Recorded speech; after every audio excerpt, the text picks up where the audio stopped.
Hey everyone, welcome back to my another blog.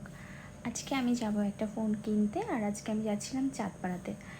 তো phone তো একটা ছিল, মানে আইফোনটা মাত্র 1.5 বছর নিয়েছি। তো অনেক দিন ধরেই এতটা স্টোরেজ ফুলের প্রবলেম দেখা দিচ্ছে। তো এমন কোনো দিন নেই যে দিনটা আমাকে ফটো ভিডিও ডিলিট করতে হচ্ছে।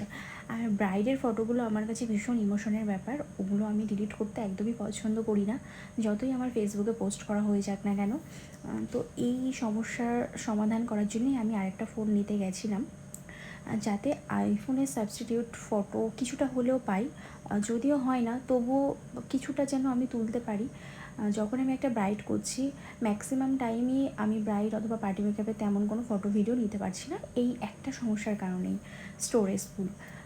তো সেই কারণেই আমি আইফোনটা আর এক্সচেঞ্জ করলাম না। তো ভাবলাম যে আরেকটা ফোন নিই, যেটাতে অ্যাটলিস্ট আমার স্টোরেজ ফুলের প্রবলেমটা হবে না।